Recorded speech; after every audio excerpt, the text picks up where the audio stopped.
Welcome to This Week in East Brunswick. This week, East Brunswick High School's star athlete Heather O'Reilly was named the Gatorade Player of the Year in front of a gymnasium of friends and family. Also at East Brunswick High School, the Drama Club prepares for next week's performances of Honk.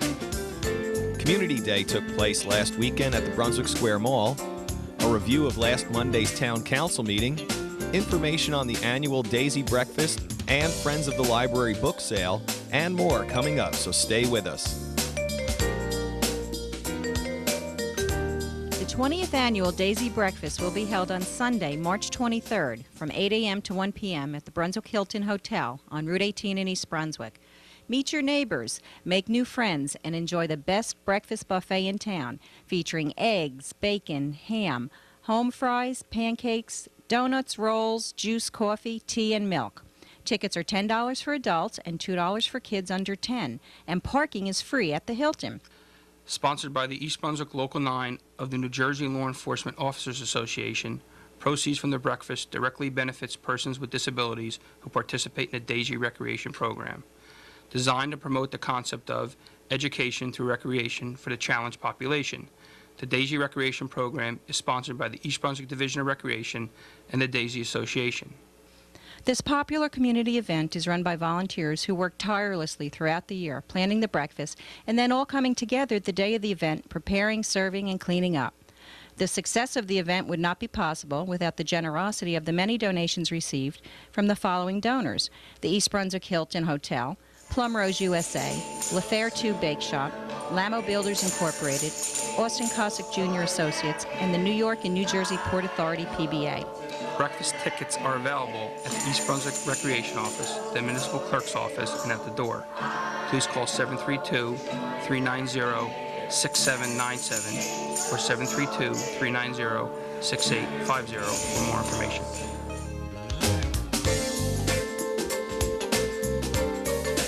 Hello, my name is Mary Ellen Firestone, and I'm the Assistant Director here at the East Brunswick Library. And I'm happy to have with me today Barbara Wong, the Vice President of the book sale, the Friends Annual Book Sale. Good morning, Barbara. Good morning. How are you? I'm well, thanks. And I wanted to, today we wanted to talk a little bit about the Friends Annual Book Sale. Can you tell our viewers, when is the book sale? March 10th. 6 p.m. starting through March 16, 6 p.m. During the mall hours. During the mall hours. Right. So it takes place, can you tell? Yeah, that will be held in the inside the mall, Brunswick Square Mall, right next to the entrance to JCPenney. Okay, and I know that this is the 29th book sale that the Friends have had. Can you tell our viewers what kinds of things, what kinds of bargains can they get at this book sale? Oh, well, this book sale is meant to be a major fundraising activity, and also is meant to be a community service. So we provide very reasonable price books, and like the paperbacks, it starts, and the children's books start from 50 cents. Like the hardcovers starts from $2 to $4, depends on the condition and the type of books. And we also have computer software, audio cassette, video cassette. They range from $1, up. Like the computer software starts from $4 or $5. So it's really a bargain, you know. Great. So they can find lots of different things, not just books at the book sale. Of course, yeah. And it's open every day that the mall is open. Right. It's all open during mall hours. During the mall hours. And is it free? Basically, it is, except the first night.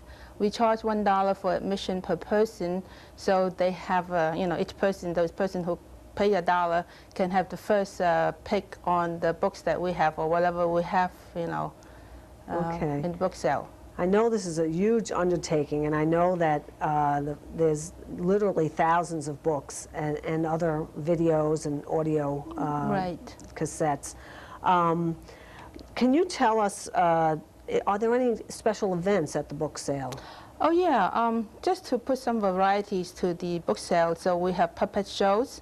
Will be held on March 12 and the 13th at 7 and 7:30 p.m. each evening. And Hope so people will that's enjoy fun it. for the Besides kids. shopping for books, you know, Okay. it's kind of like a family event. All right, that's nice. And what if someone wants to work at the book sale? I know the Friends are a volunteer organization and they like to have, you know, some new help for the book sale. How could people get in touch with Oh you? yeah, they could call me at 732-828-0392. We really need a lot of help from, you know, the communities besides our members. Actually, we have been getting a lot of help from the community, you know, residents. As workers at the book Right. sale. Okay, I know the Friends are planning an open house, you know, to kind of introduce people to the Friends and, you know, maybe to talk about book sale and the other activities that the Friends do. Can you tell us a little bit about that? Oh, it will be held on the 26th of February, and we welcome those people who are interested to participate in our activities, and we would like the volunteers that had helped us before to come to get together to know each other more, and as a token of appreciation, you know, that they have been helping us. Okay. All right. So to wrap up, we just want to invite everyone to the Brunswick Square Mall on March 10th through 16th for the 29th Annual Friends Book Sale. And bring your family, and if you have any questions, please call 732-390-6761, and we'll be happy to answer any questions you may have. Thanks very much, Barbara. You're welcome. Thank you.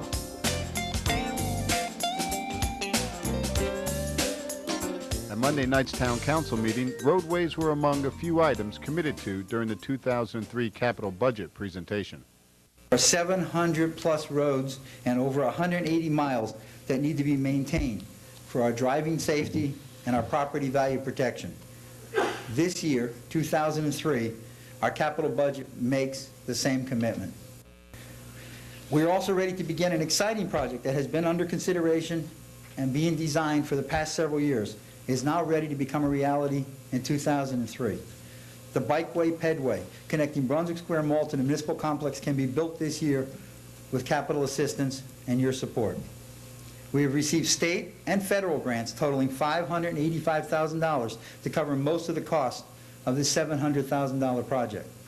This project will be completed next year, but it will begin and will be usable this year.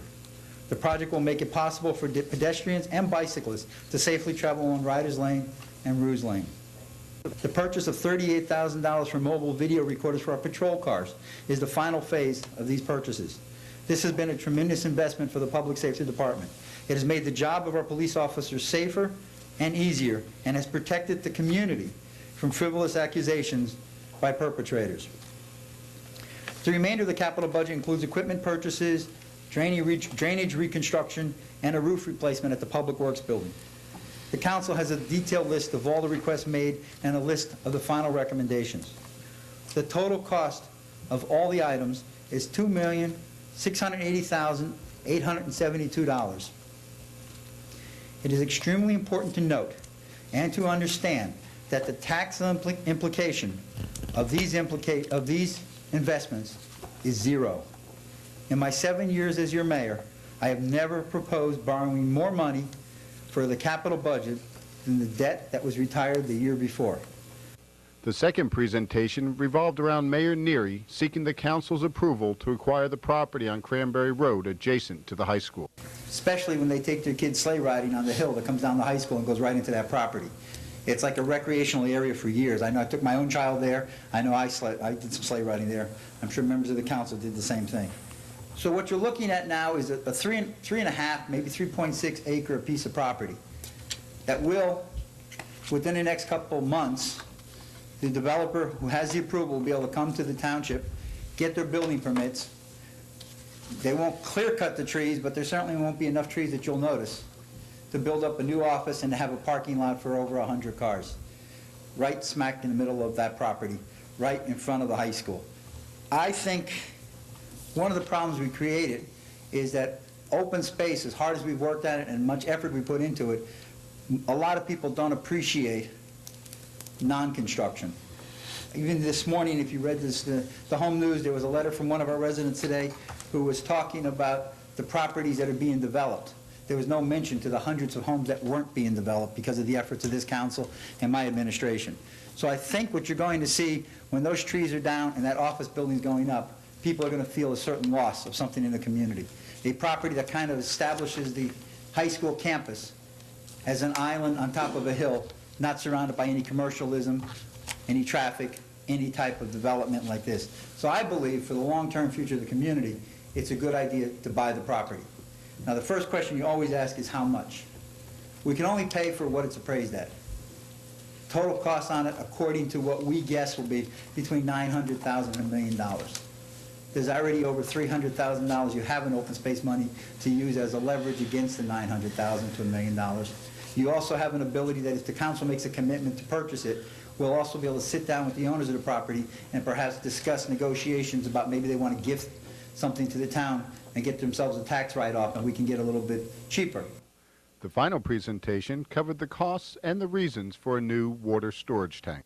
Currently, we have 3 elevated storage facilities. The 8th Avenue tank, which we talked about earlier during the capital budget, it's a 500,000 gallon tank.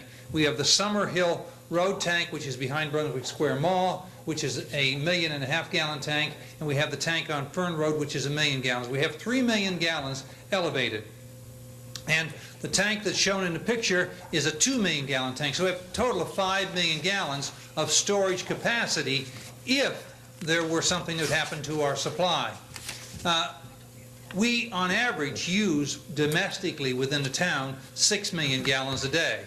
So that if something were to happen and we were to have to shut down, we wouldn't have enough water for 2 days for that to flow through the canal and get past the treatment plant before fresh water were to take over.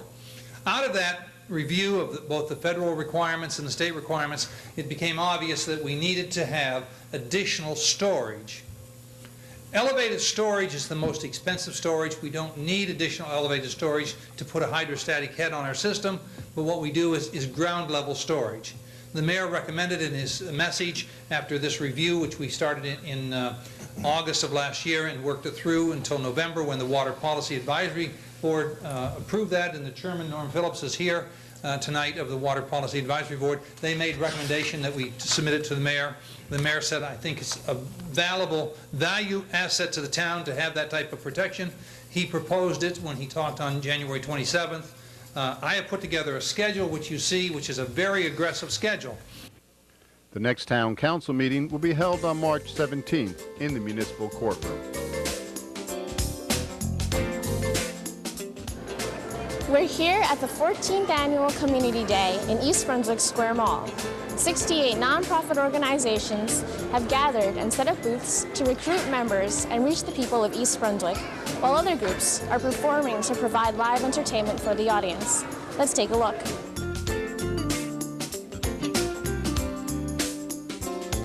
Here today representing the Village of Albridge Community Group. East Brunswick has a historic district, and we also have the honor of being the first in the state to be placed on the state and national register of historic districts. We meet once a month in the museum on Maple Street in East Brunswick, New Jersey. One of the things we do is hat making classes. Made this hat out of a straw hat and some fabric. We do some great things such as that. We've also placed the garden at the intersection of Old Bridge Turnpike and Main Street, East Brunswick. That was an effort undertaken by the group. You can become a member of the group just by coming down and saying you'd like to be part of us. We'd be glad to have you.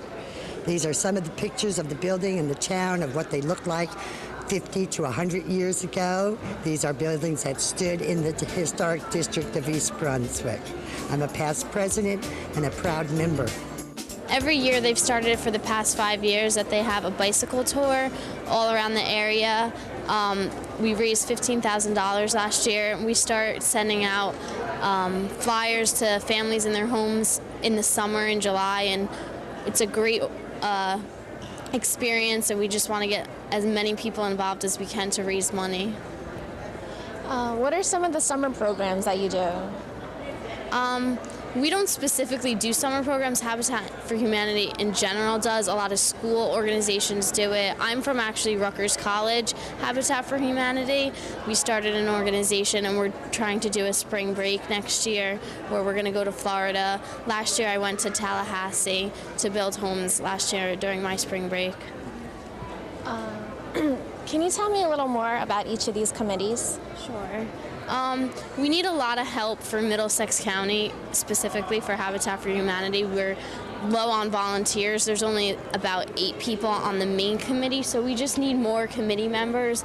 Like church relations, it is a Christian-based organization, but we don't discriminate anyone. So for church relations, the churches help us a lot with our volunteering. So someone contacts the churches and see if they can get involved. These are just regular volunteers. We need people for public relations that can start advertising in the newspaper, just making a lot of phone calls to newspapers. Family selection, you actually have to screen, like go through all the families and see if they can qualify, call families, try to advertise to get more families. Family support, after we build the homes, we just don't, say goodbye and give them the home. We follow up on it and make sure that everything's going well. And the construction and building, which is what everyone knows, that you actually go on the site and help build the homes. Who can volunteer? Anyone can volunteer. I think you need to be 16 to actually be on the site and build, but we need help with tons of stuff. We need help. We need a webmaster, someone to design our webpage. That's one of the main things that we need to get taken care of right away. So anyone can help. It's just that with construction.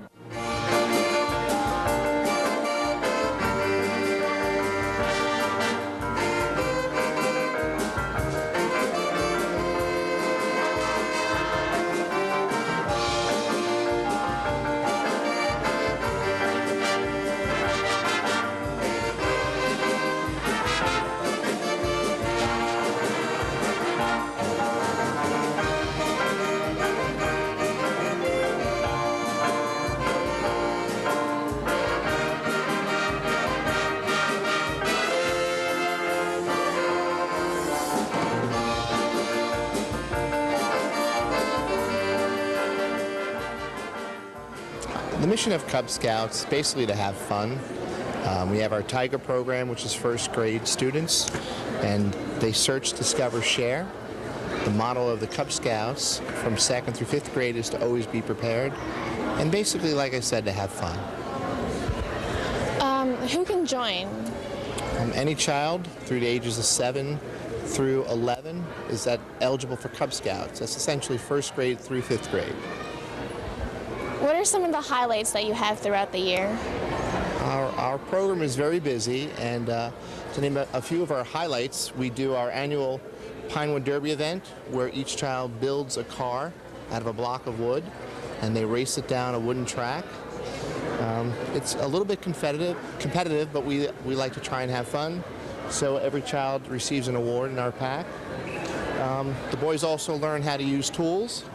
This naturally a birdhouse built by one of the boys. And we celebrate the anniversary of Scouting every year through our Blue and Gold dinner. That's in February. Again, the boys have fun going outdoors, doing crafts inside, and learning fundamentals of being a nice, good kid.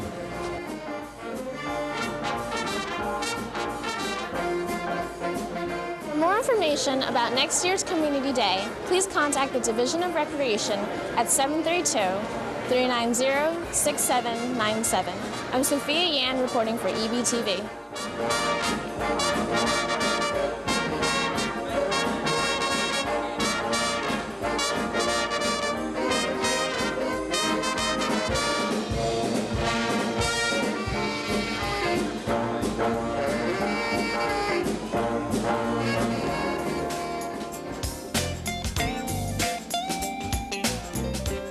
Heather O'Reily, East Brunswick High School's outstanding soccer player, was honored Tuesday as the 2002-2003 Gatorade National High School Girls Soccer Player of the Year. In addition to scoring 136 goals for the East Brunswick High School Lady Bears throughout her high school career, Heather is also part of the U.S. national team, for which she scored a goal and an assist in the team's 4-0 win over Italy. Given annually for the past 18 years, in partnership with Scholastic Coach and Athletic Director magazine, the award recognizes athletic achievement and overall character. Back last October, we announced the 18th year of the Gatorade Player of the Year program in our magazine, and included a nomination form and other information. And we asked coaches and players and fans and parents and other assorted hangers-on to nominate their choices for the Gatorade State and High School Players of the Year. Let me add that, by the way, we do this in 10 sports: in football, in volleyball for girls, in boys and girls soccer, boys and girls basketball, boys and girls track and field, baseball, and softball. And I must tell you that this is the first time in 18 years that the State Player of the Year in any one sport, both boys and girls, came from one school. Dan Miller is the Gatorade boys.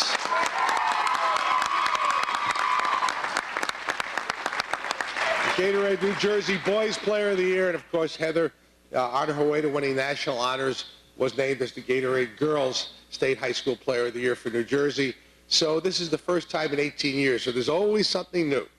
As the mayor of a community like East Brunswick, I'm always honored to represent the community, to congratulate individuals like Heather, but also to congratulate the entire community, the parents, the family, fellow students, fellow athletes, for how they represent our town.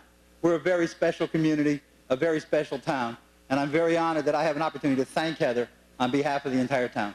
Heather, best of luck, congratulations. Thank you very much for doing a great job. Gatorade began awarding the Girls Soccer Player of the Year award in 1997, and already it has established its own impressive lineage.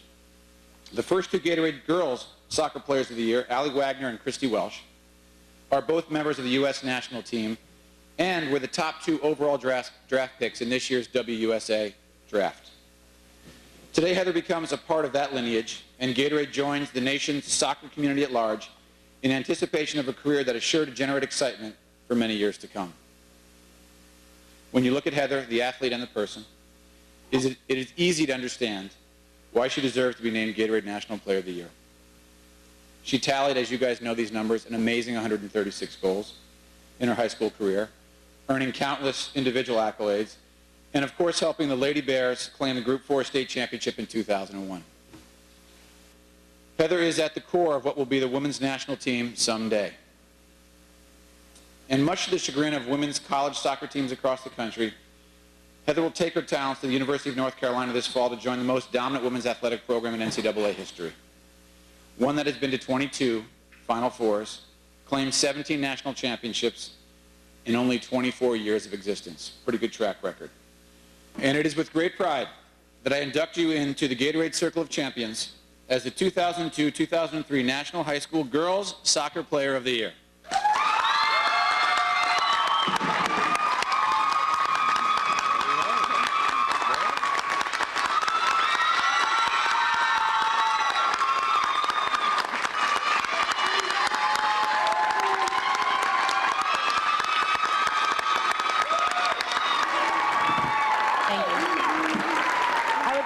Gatorade for presenting me with this prestigious award.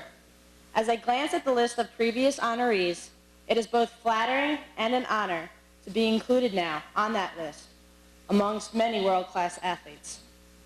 When you're young, you can only hope that your dreams will come true. Right now, I can say that I have been lucky and blessed enough to be living out some of my dreams. I could have never done anything myself, however. I have had an unmatched support system behind me every step of the way. And it starts with my family. The energy, time, and love that you have sacrificed for my soccer dreams to unravel has been unbelievable, and I thank you for it. In addition, I would like to thank my teammates and coaches for never allowing me to become complacent and always pushing me to my highest level. You are all part of the reason I love the game of soccer. Lastly, I would like to thank the community of East Brunswick and East Brunswick High School for providing me with a great environment, not just to play soccer in, but to grow in as a person as well. I could not have asked for a more supportive administration here at East Brunswick High School, and it has not gone by unnoticed. In closing, I'd like to thank Gatorade for honoring all the aspiring young high school athletes like myself who have been given this award. Thank you also for your support and promotion of soccer, and especially women's soccer, and the opportunities the sport has created for young girls like myself across the country. Thank you.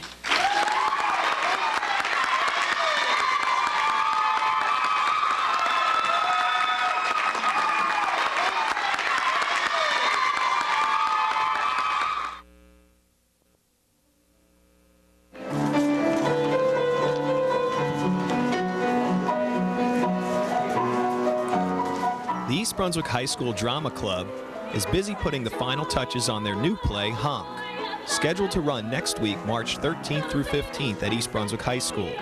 Here's co-director Elizabeth Kenny Stein. It's a musical called Honk, H-O-N-K. It's a musical version of the Ugly Duckling story. Very funny, very cute, obviously with a deeper message. For those who know the Ugly Duckling story, it's a story of tolerance, of dealing with circumstances that where everybody's not equal at the beginning, but learning to overcome difficulties and accept one another. And that's what the show's about, but in a funny, lighthearted version. What are the dates for the performances? It's next weekend, which is March 13th, 14th, and 15th, and it begins at 7:30. And where can people get tickets? Do they just show up? Yeah, you can show up and just go to the box office. Ticket prices are $8 for adults, $5 for children and students, and it's free for senior citizens. Okay, now you're the co-director. Can you mention the other people involved? Yeah, we have a lot of people involved. I'm one of the directors, as is Jack Cibrian. Kathy Spadafino is our musical director, and we have student choreographers and staff choreographer Nancy Takis also. And it looks like you have a pretty elaborate setup there this time. Tell us about that. We had someone come in to help us with our set in addition to working with the students. It's Jim Parks, who works locally in other community theaters, and he took things he had and made new things for us and put it all together. So it looks great so far, and we're waiting for a couple more pieces, but it should be all set. Tell me a little bit about the process. I mean, it looks like it takes a long time to get this all together and ready to be presented. What does it take? We rehearse for about 10 weeks, and so we have 3 days of auditions, but everybody who auditions is welcome to be in the show, in the ensemble, which is great. So people who want to be in can be in it, and so it becomes a really big group experience. From that point on, we start with different musical numbers. We try to get some of the big numbers done first to keep everybody involved. We block through the show, which to stage it, plan where everybody's moving, and keep, it's a little bit of a three-ring circus for a while because you've got the choreography going on and the songs and everything else, but it all works out in the end. It all comes together. How many students are involved in this play? I think it's 44 students involved in the cast. In addition, there's probably a dozen who are working backstage, and we've had an incredible participation of the mothers and fathers involved in the drama club as well. They've been really helpful. Okay, so once again, tell us the dates. It is March 13th, 14th, and 15th in the auditorium at the high school, and I hope everybody can make it. It should be a great show.